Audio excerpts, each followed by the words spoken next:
माँ भी कभी बेटी थी। बेटी सारा दिन सोती है, ना पढ़ती ना कोई काम करती। अरे यहाँ तक कि 2-2 दिन हो जाते न नहाती न कपड़े बदलती। अरे मेरी बेटी ने खाना खा लिया, बता तो देती, मैं झूठे बर्तन हटा देती। बेटा देखना कमरा बदबू कर रहा है। माँ, मैं ना परफ्यूम डाल देती हूँ, अब ले जा। हाँ बेटा, क्यों नहीं, तू सो जा। हाँ नहीं माँ, मेरा नेट रिचार्ज करना है, मोबाइल चल नहीं रहा। मोबाइल चले तो मैं कोई काम करूँ ना, कोई वीडियो शेयर करना है, गाना डाउनलोड करना है और एक रील भी बनानी है। माँ की आंखों में आंसू आ जाते हैं। हाय रे मेरी बेटी, इतना सारा काम करेगी, अरे थक जाएगी मेरी लाल, थक जाएगी। क्या करे माँ, अब इस दुनिया में आए हैं तो यहाँ के हिसाब किताब से तो रहना ही होगा। जीवन है अगर जहर तो पीना ही पड़ेगा। क्यों? क्या है ये, माँ बेटी का नाटक फिर से शुरू हो गया। फिर दोनों ने घर को आलस खाना बनाना शुरू कर दिया। बाहर निकल, देख तेरी उम्र की लड़कियां क्या क्या कर रही है, कितनी तरक्की कर रही है, और एक तू है। अरे कैसी बात कर रहे हैं जी, कहाँ बाहर जाएगी, मौसम देख रहे हैं आप कितना गर्म है। अरे नहीं नहीं बिटिया, अरे तो कौन सा पैदल जाना है, बाहर एसी की बस चल रही है, क्लास में एसी लगा है। अरे ये बच्ची को क्या बना रही हो तुम। देखिए आप ना ऐसा मत बोलिए, मैं जानती हूँ बेटी का जीवन कैसा होता है। छोटी सी उम्र में मेरी शादी, फिर बच्चा, सास की टिक टिक, ननद के चेंचे। अरे ना, मेरी बेटी ये सब करने के लिए पैदा थोड़ी ना हुई है। पिताजी क्या करते, बीवी को कहाँ तक समझाते कि लड़का हो या लड़की, जिंदगी ऐसे नहीं चलती है। आराम करना ठीक है, लेकिन जीवन के उस पड़ाव में नहीं जहाँ ढेर सारा काम करने की जरूरत होती है। माँ, पापा।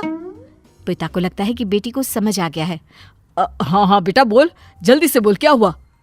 वो जाते वक्त ना दरवाजा बाहर से बंद करते जाना। नींद आ रही है। हाँ बेटा, मैं लाइट भी बंद कर देती हूँ। हाँ, और ये मोबाइल का रिचार्ज भी करवा देती हूँ, ठीक है। खैर बात आई गई हो जाती है। फिर एक रोज माँ गिर जाती है और उन्हें चोट आ जाती है।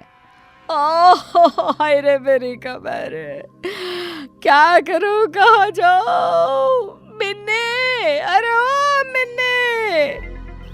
मिन्नी लेकिन कहाँ सुनने वाली थी, वो तो चुपचाप अपने कान में म्यूजिक की तार लगाकर नाच रही होती है। नीचे माँ जोर जोर से रो रही होती है कि आवाज पड़ोसन के कान तक आ जाती है। हाय रे बहन, क्या हो गया, क्यों चिखी जा रही हो, तुम्हें इतनी चोट लगी है। मिन्नी कहाँ है, बुलाओ उसे। अरे नहीं, उसे ना बुलाना, वो सो रही होगी या फिर म्यूजिक का वक्त होगा। अरे मैं उसे परेशान नहीं करना चाहती। बहन जी, बेटी को कम काम देना ठीक है, माना कल को उसके ऊपर जिम्मेदारियां होगी, लेकिन इतना भी सर मत चढ़ाओ कि किसी काम की ही ना रहे। अरे कभी मेरे घर आओ, मेरे दोनों बेटों को देखो। अब रहने दीजिए ना बहन जी, मुझे आपकी मदद नहीं चाहिए, बस आप ना ये ज्ञान ना दे। पता है जीवन कितना मुश्किल होने वाला है आने वाले समय में। काम की टेंशन, कमाने की टेंशन, ना सोने मिलता है ना वक्त पर खाना। अरे मैंने तो वो दिन देखे हैं, क्या भूख लगी है, सामने खाना भी रखा है, लेकिन खा नहीं सकते। ठीक है बहन जी, मान गए, लेकिन हमेशा ऐसा नहीं होता है। सबकी अपनी अपनी किस्मत है। बेटी को पढ़ा रही हो तो कल को नौकरी भी तो कराओगी कि नहीं। फिर क्या, नौकरी करेगी तो नौकरानी रखेगी, नहीं तो मैं हूं ना। लेकिन वो काम धाम नहीं करेगी, सिर्फ आराम करेगी मेरी रानी। देर शाम हो जाती है। चोट के कारण माँ का बुरा हाल होता है। घर में अंधेरा होता है, तब पति आते हैं और माँ रो रही होती हैं। अरे मिन्नी को क्या हो गया, और तुम क्यों रो रही हो। मैं आज गिर गई, कमर में चोट लगी है, प्यास के मारे बुरा हाल हो रहा है, लेकिन पानी कैसे पीऊं, चला ही नहीं जा रहा। अरे तो मिन्नी को बोल देती।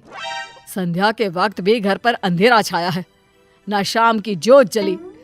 अरे मिन्नी को क्यों परेशान करना, बेचारी वैसे भी कितने काम करती है, कॉलेज का काम, मोबाइल का काम, खुद का नहाना धोना, खाना पीना। अरे बच्ची है वो अभी। पति को गुस्सा आ जाता है। वो जोर से मिन्नी को आवाज देते हैं। क्या हो गया पापा? काम था तो कमरे में आ जाते, क्यों इतनी जोर से चिल्ला रहे हैं? आदत नहीं है मुझे, जानते तो हैं आप। मिन्नी तुम्हें पता है, तुम्हारी माँ आज गिर पड़ी, उन्हें चोट लग गई है। तुम उन्हें डॉक्टर के पास तो छोड़ो, ये भी देखने नहीं आई कि उन्हें हुआ क्या है। प्यास लगी है, चल नहीं पा रही है, लेकिन मजाल है कि तुम एक गिलास पानी भी दे दो। ओ मम्मी, क्या हो गया? कैसे गिर गई? वही मैं बोलूं कि कॉफी के वक्त कमरे में कॉफी देने क्यों नहीं आई? माँ, दर्द तो नहीं हो रहा ना? अरे नहीं नहीं मेरी बच्ची, सब कुछ ठीक है। ओह गुड, तो जाकर फिर कॉफी बना दो ना। मैं रूम में जाती हूँ। हाँ माँ। मिन्नी वहां से चली जाती है। माँ भी मिन्नी के ऑर्डर को मानकर उठने की कोशिश करती है, लेकिन उठा नहीं जाता। ओह, जी जरा कॉफी बनाकर दे दीजिए ना मिन्नी को। दे देंगे ना प्लीज। पागल नहीं हूं मैं तुम्हारी तरह। अरे माना बेटी है, लेकिन बेटा भी होता तो उसे कम से कम इतना तो पता होता कि माँ बाप अगर परेशानी में है तो कैसे बिहेव करना चाहिए। इसकी तरह तो बिल्कुल नहीं। कैसी बात कर रहे हैं जी, बच्ची है, समझ जाएगी।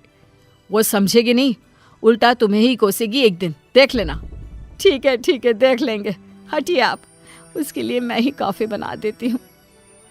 बस माँ किसी तरह लग जाती है बेटी की सेवा में। कुछ दिन, महीने और कुछ साल बाद एक दिन।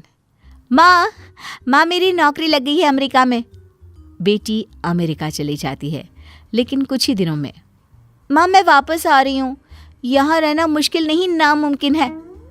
मिन्नी घर आ जाती है और माँ से बात करना बंद कर देती है। अरे क्या हो गया है हमारी मिन्नी को? सारा दिन नौकरी ढूंढती रहती है, मुझसे बात भी नहीं करती। आप बात करिए ना। पिता और माँ मिन्नी के पास आती हैं। तेरी माँ परेशान है, तू बातें नहीं करती, क्या हो गया बेटा? बेटा मुझसे क्यों नाराज है? तू जानती है ना मैं कितना प्यार करती हूँ तुझसे। मिन्नी को माँ पर गुस्सा आ जाता है। वो जोर जोर से बोलने लगती है। क्या है माँ, क्यों पीछे पड़ी हो? अरे अमेरिका में इतनी अच्छी नौकरी थी, लेकिन मुझे पता ही नहीं कि मैं क्या खाऊं, कैसे खाऊं। लोगों को कॉफी बनाना तो आता है, मुझे तो वो भी नहीं आता। अरे बेटा तभी तो कहा था काम वाली रख लेती। काम वाली? पता है अमेरिका में कितनी महंगी होती है? जितना मैं कमाती थी उसे ही दे देती। माँ, घर के बाहर कोई किसी के लिए कुछ नहीं करता, समझी? मुझे फाइनली वापस आना पड़ा। तू कुछ सिखा देती तो कम से कम मैं वहां सेटल तो हो पाती। हे भगवान, मैंने क्यों नहीं लोगों की बात मानी।